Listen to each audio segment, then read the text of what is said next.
My class. तो आज के क्लास में हम लोग हिस्ट्री का 6th chapter weavers, iron smelters और फैक्ट्री ओनर्स के बारे में डिस्कस करेंगे। तो इस चैप्टर में हम लोग क्राफ्ट्स और इंडस्ट्री इंडिया में कैसे डेवलप हुआ था ब्रिटिश रूल के टाइम में, उसके बारे में पढ़ेंगे। तो यहाँ पे दो फैक्ट्री के बारे में ज़्यादा फोकस किया गया है। एक है कॉटन का टेक्सटाइल और दूसरा है आयरन एंड स्टील फैक्ट्री।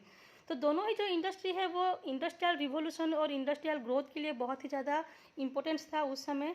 और उस समय ब्रिटिश में जो मैकेनाइज्ड तरीके से कॉटन प्रोड्यूस हो रहा था, कॉटन का जो कपड़ा जो फैक्ट्री में मशीन से प्रोड्यूस हो रहा था, उससे ब्रिटेन को सबसे पहला इंडस्ट्रियल नेशन के हिसाब से वो पहचान दिलाया था। तो 19th सेंचुरी में जैसे ही आयरन और स्टील इंडस्ट्री का ग्रोथ होने लगा, डेवलप होने लगा, तो उस समय ब्रिटेन को वर्कशॉप ऑफ द वर्ल्ड के नाम से भी लोग जाना जाता था। मतलब लोग उसको इस नाम से भी उसको बुलाते थे।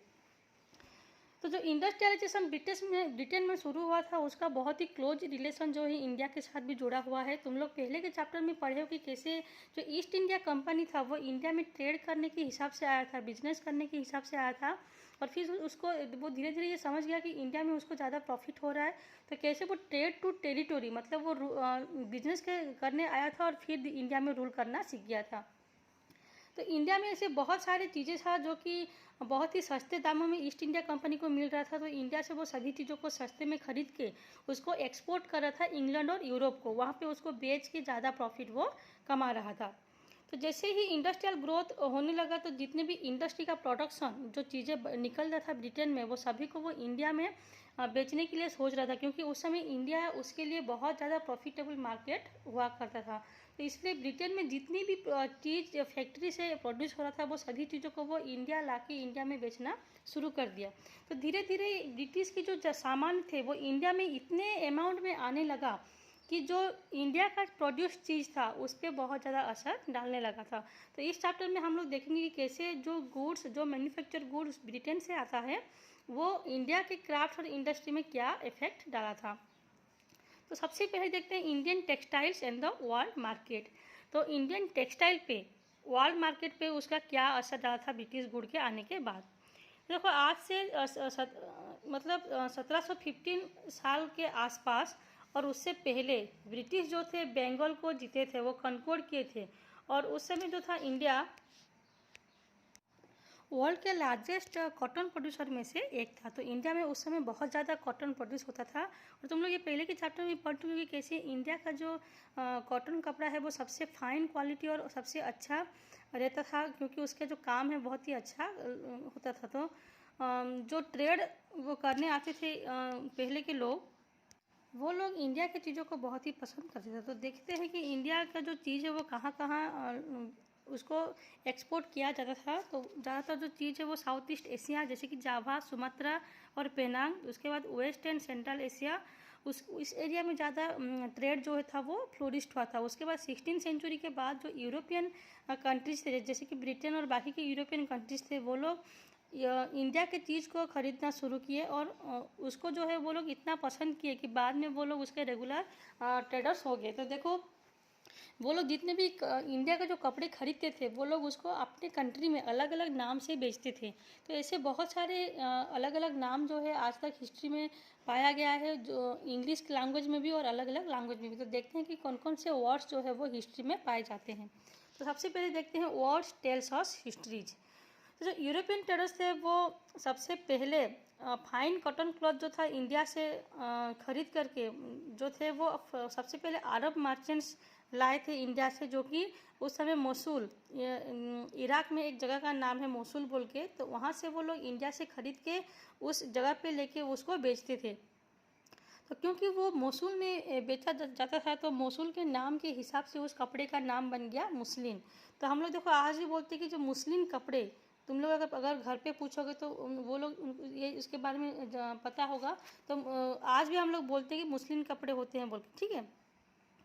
तो ये उनके जगह का नाम के हिसाब से मुस्लिम रखा गया, लेकिन उसका जो ओरिजिन है वो इंडिया से ही है। इंडिया के कपड़े को ही मोसुल ले जाके वहाँ पे उसको मुस्लिम नाम से बेचा जा रहा था। ठीक उसी तरह देखो और एक वर्ड पाया जाता है जो कि पोर्तुगीज नाम से वो कनेक्टेड है। तो सबसे पहले जब पोर्तुगीज इंडिया आए थे स्पाइसेस के तलाश में, क्योंकि इंडिया उस समय स्पाइसेस के लिए भी फेमस था। तो जब वो स्पाइसेस खरीदने के लिए इंडिया आए थे, तो केरल के कालीकट एक जगह का नाम है। तो वो इंडिया के साउथ वेस्ट कोस्ट में देखने को मिलता है। तो उस समय पोर्तुगीज वाले इंडिया के कॉटन टेक्सटाइल को खरीदने के लिए भी इंटरेस्ट दिखाए थे, और वो स्पाइसेस के साथ साथ कॉटन कपड़े लेके भी अपने कंट्री वापस चले गए थे। और क्योंकि ये जो कपड़ा था कॉटन कपड़ा वो काली कट से लाया गया था, तो इसलिए उस कपड़े का नाम बन गया था काली को, जो कि काली कट से डिराइव किया गया था। और उसी तरह जो कालीकोट नेम था वो एक कपड़ा का जनरल नेम बन गया, मतलब सभी लोग उसको कालीकोट टेक्सटाइल के नाम से पुकारते थे। तो देखो कैसे एक जगह के नाम के हिसाब से कपड़े का नाम जो है वो अलग अलग रखा गया, लेकिन उसका ओरिजिन जो है वो इंडिया से ही है कि नहीं।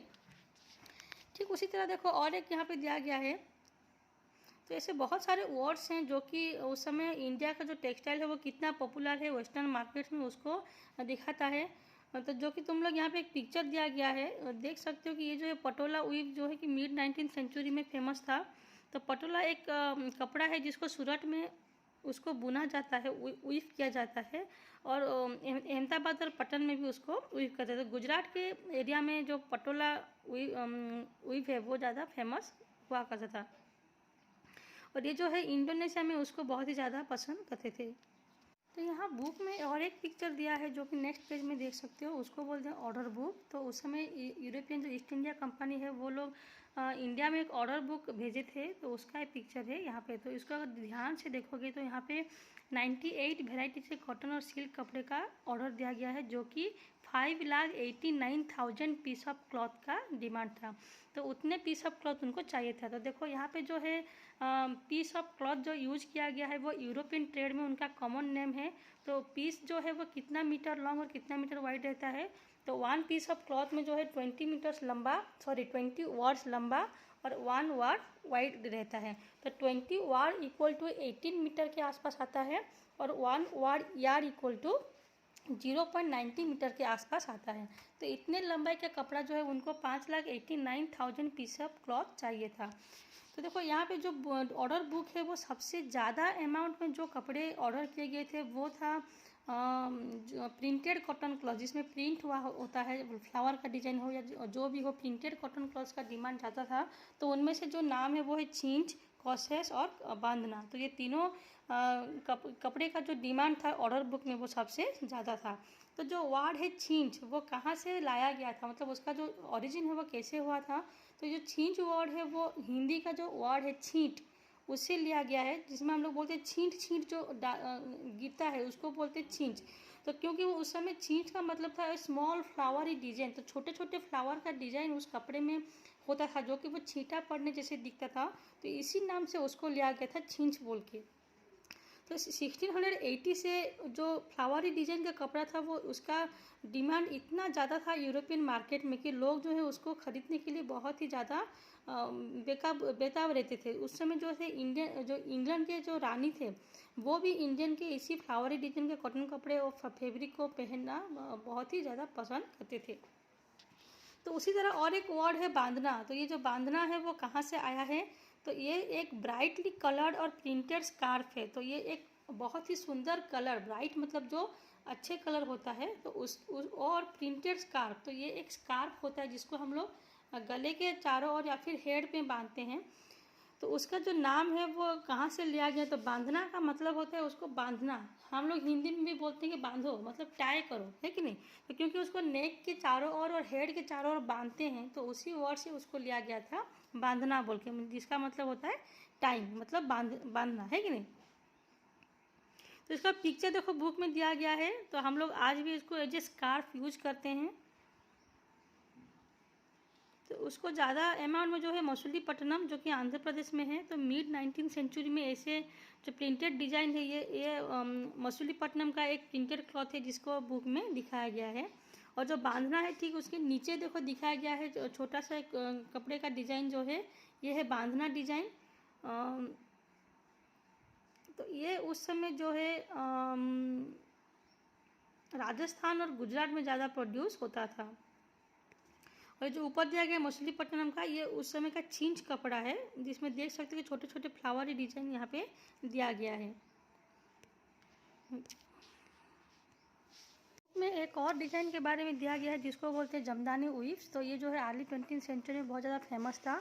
और जमदानी जो है एक फाइन मुस्लिन कपड़ा है जिसके ऊपर डेकोरेटिव मोटिव्स बुना जाता है। डेकोरेटिव मोटिव्स का मतलब होता है एक सुंदर डिज़ाइन जो कि कलरफुल और सुंदर डिज़ाइन होता है, उस जिसको बार बार एक ही पैटर्न को रिपीट किया जाता है, तो उसको बोलते हैं जमदानी वीव्स। तो ये जो है गोल्ड थ्रेड से उसको ज़्यादातर बुना जाता है। यहाँ पे पिक्चर में भी देख सकते हो कि जो डिज़ाइन है वो गोल्डन कलर का है, तो यहाँ पे गोल्डन कलर का थ्रेड जो है वो यूज़ किया जाता है।